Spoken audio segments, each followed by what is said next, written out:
Bonjour à chacun et à chacune. Aujourd'hui, c'est la fête du Sacré-Cœur de Jésus et on est ici à Beauvoir dans un sanctuaire consacré justement à ce cœur qui a tant aimé les hommes.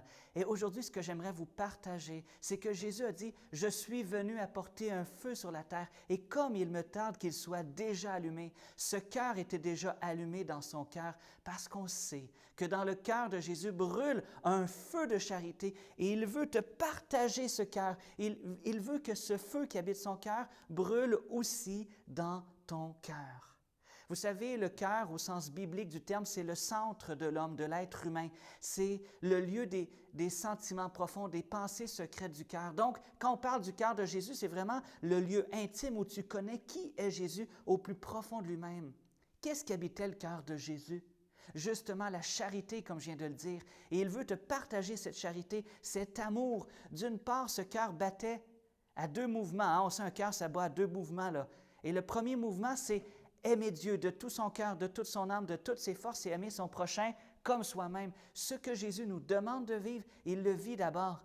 Sa vie, c'était l'adoration, c'était d'être tourné vers le Père. Et on pense à toute la vie de Jésus où il prenait des nuits à prier, où il a dit à Philippe, « Celui qui m'a vu a vu le Père. » Hein? Donc, toute la vie de Jésus était tournée vers le Père, était pour nous dévoiler le cœur du Père, était pour nous dévoiler l'amour du Père. Et l'autre battement de son cœur, c'est quoi? On le sait, Jésus, c'est le Verbe fraîcheur qui a marché sur la terre, qui a annoncé le royaume. Et qu'est-ce qui est arrivé? Il a donné sa vie pour toi, pour moi, sur la croix. Il est ressuscité pour notre salut. Et donc, le deuxième battement du cœur de Jésus, c'est vraiment l'amour du monde.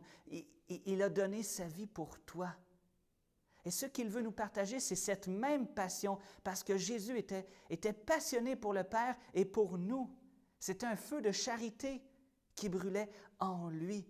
Et il veut te partager cela. Et l'Esprit Saint, il est qui? Romains 5,5. L'amour de Dieu répandu en nos cœurs. Donc, c'est l'Esprit Saint qui brûlait dans le cœur de Jésus. C'est l'Esprit Saint qui lui permettait d'aimer le Père et de se donner pour nous. Tout ce que fait Jésus, il le faisait sous la motion de l'Esprit Saint. Et ce cœur veut te partager cette passion. Jésus veut une génération de passionnés, de gens zélés. Le pape François nous partage dans son exhortation apostolique sur la joie et l'allégresse, sur la sainteté, que la sainteté, elle est audace, elle est zèle.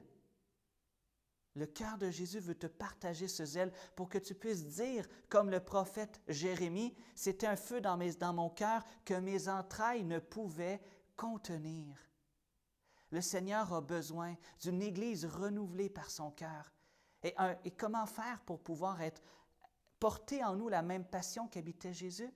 C'est le cœur à cœur. Quand ton cœur s'unit au cœur de Jésus dans la prière d'intimité, alors il peut te partager ses sentiments, il peut te partager son feu. La vie avec Dieu, la vie missionnaire, c'est plus que quelque chose d'une réflexion, mais c'est un partage de son cœur à ton cœur qui sont unis. Tu as besoin de recevoir, comme moi j'ai besoin de recevoir de son cœur. Dieu t'appelle à être un relais de son cœur, mais pour ce faire, on a besoin d'être en communion avec lui. Et d'autre part, comme je l'ai dit, ce qui brûlait le cœur de Jésus, c'était le Saint-Esprit. Et donc, nous avons besoin de recevoir sur nos vies une nouvelle effusion de l'Esprit Saint qui va renouveler toutes les grâces de notre baptême, de notre confirmation. Une nouvelle effusion de l'Esprit Saint qui va nous donner du zèle, comme les apôtres au lendemain de la Pentecôte, les apôtres qui vont dire « Ce que nous avons vu et entendu, nous ne pouvons pas le taire. » Alors que les chefs religieux, alors qu'ils avaient devant eux des persécutions, ils ne pouvaient pas taire ce nom. Parce qu'ils étaient trop remplis de cet esprit, trop remplis de cette charité. Demandons vraiment la grâce au cœur de Jésus aujourd'hui, qu'il puisse faire, j'allais dire, une transfusion de son amour, de son esprit en nous. Prions ensemble. Et laissons le Sacré-Cœur, il est derrière moi, hein, et laissons-le nous imposer les mains. Oui, Seigneur Jésus, nous te demandons que tu fasses descendre dans le cœur de mes frères et sœurs ton esprit maintenant, ta charité en ce moment. Oui, Seigneur, viens de leur donner, Seigneur, cet esprit qui habite ton cœur et qui va faire d'eux des adorateurs en esprit et en vérité, mais qui va faire d'eux aussi des évangélisateurs avec zèle, compassion et charité. Viens, Esprit Saint, renouvelle la face de la terre, renouvelle mes frères et sœurs en cette fête de ton cœur sacré. Que Dieu Tout-Puissant vous bénisse, le Père, le Fils et le Saint-Esprit. Bonne fête du Sacré-Cœur.